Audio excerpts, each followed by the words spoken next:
Welcome to the Women's Volleyball Preview Show here on the Spartan Digital Network with Claire Ochs. I'm Kevin Paulus, and Claire, first of all, we just want to learn a little bit about you. You know, first year head coach and everything. Do you kind of feel like the kid that was given the keys to the Lamborghini type thing? You know, I mean, this is a nationally ranked team, and here you go, kid, go for it. But tell us a little bit about that. Yeah, I'm really excited, obviously, coming into a program that's been successful. And yeah, I do kind of feel like I've been given the keys to, the Lambo, but it's been really fun learning experience so far, especially still having, Chris and Tom around. It's still the same staff, so it's been really easy to kind of adjust to the new role. Yeah, and tell us a little bit about your background. I know you've been around St. Louis and played collegiately and all that stuff. Tell us a little bit about that. Yeah, I played collegiately at SEMO for 4 years, so pretty close to St. Louis still, but originally from St. Louis and went to St. Joe and won a state championship there. So lots of playing experience, obviously, and then took my COVID year at Jacksonville State, and we had a really successful there as well. So playing career was extensive, but then now coaching, I started coaching immediately when I was done playing. So, coached under Chris for the last year, and then also coached club for St. Louis, or High Performance St. Louis. And, that was a really good coaching experience as well, because I just got to coach with a bunch of different people and learn a bunch of new things. So that was also helpful in my development as learning new things. Right, and so we use the Lambo analogy, but what's been your favorite part about driving the car right now, like being in charge? Yeah, honestly, I think my favorite part is just having the girls come back and like being able to interact with all of them, because obviously when I was hired in March, it's kind of like a buildup of the season coming and just like preparation, but now it's like getting to the fun part and having the girls on campus, and that's what makes the job fun, obviously. So I think that's the most exciting part, and then also like having your recruits come in and kind of being a part of that process more has been exciting. So yeah, I was joking with Chris Nichols. There was one day that I was in the office and you guys were practicing, and I was leaving and you guys were practicing. I came in the next day, you guys were you guys are putting in some work.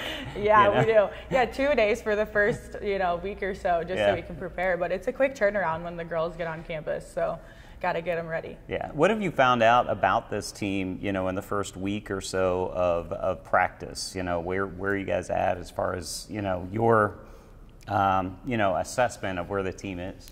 Yeah, I've been really happy with how I feel like they've bought into some new things that we're doing. So gave them like a little, expectations sheet, and we had a team meeting and went over all of that. And I think the girls that are returners especially have really bought in and helped the other girls kind of figure out that process of some new rules and stuff like that. And so I'm really happy with how they've come together and kind of backed each other up in that way.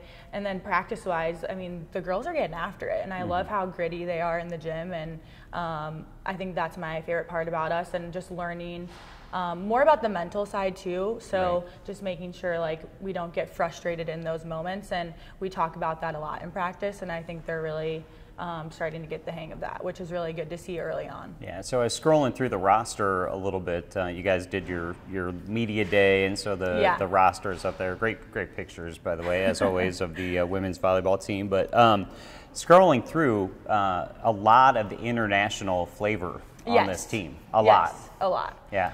Yeah, I think the biggest thing when, hired in March, like usually volleyball is like early recruiting. So, we kind of had to put some work in that front and make sure we had the pieces that we needed. And it was just happened that they were international kids. And, obviously that's more of a tough process to get them here. So learning all that process too was definitely a learning curve. But yeah, excited to have who we have. Yeah, absolutely. And who are some of those players, obviously, that we'll be talking about? We know, obviously, Sarah Klunder no longer here. There's certain players that we're used to, almost household names around MBU that aren't here. Who are the people that you think will be stepping into those kind of household name, sort of consideration? Yeah, and I think some of the returners, too, are going to step up and kind of take over that role. So Cassie last year, obviously, was a starter and played, but I think she's going to fill more into that Sarah Klunder role, and excited to kind of see where she's at, and she's kind of been there before. We also have an incoming freshman, Riley. She was a high P kid, and I'm really excited to kind of see where she kind of develops, and I think she's already doing an amazing job, like filling in that role of also the Sarah Klunder, and so I'm happy to kind of see where all our middles are at, and I think that's a good start. And you know, other than that, we have some other young kids too. We have a freshman outside, Alina, and we have freshman setter, Tia, and I think honestly these freshmen have a you know, good chance of kind of taking over, and it's excited to kind of see those new kids come in and push the older kids. Yeah, absolutely. Let's talk a little bit about the schedule. And you know, you guys are headed to Florida here in a couple of days, and obviously the MBU Classic, you know, not a lot has changed with the schedule, but just talk a little bit about that trip to Florida. I mean, you guys are right in it right away. You're playing some tough teams like right off the jump. So talk a little bit about that upcoming trip. Yeah, I think playing St. Thomas right off the bat is obviously going to be a challenge, and you know, we're expecting a big crowd, so I think that's going to be a good challenge off the bat to kind of see where we fall and what we need to work on. But I'm really excited to test ourselves right away. Obviously, our first part of the schedule is going to be very tough in preseason, and we're challenging ourselves, but I think the girls are kind of in that mental space where we know teams want to beat us, and kind of making sure that we take it one game at a time and just give it our all, and you know, the results will follow. Sure. And the other kind of quirky thing about the schedule is you guys will play a home game on the 21st of August and then not come back until September 25th. For so like more than a month. Yeah, more than a month. You guys will be on the road. But I mean, that's just how it works when you do, you know, the trip to Florida, and you guys are playing, I believe there's a tournament at Park you go to, and so things like that. So but that's a little bit tough too, because you don't really get to sort of introduce the team to MBU for like a month, you know, a month and a half almost. Yeah, and school's starting like right on like the 21st, so it's kind of a crazy day. But yeah, it's definitely going to be a challenge, and I think, you know, then when we do get at home and we're in front of our home crowd, like we're going to be like super prepared, and that will be like an exciting moment to finally play in front of the home crowd. So yes, but it's a long time. Yeah, absolutely. Well, thanks, Claire. No problem. Good luck this season. That is Claire Ochs. She is the head women's volleyball coach here at MBU, and this has been the women's volleyball season preview on the Spartan Digital Network.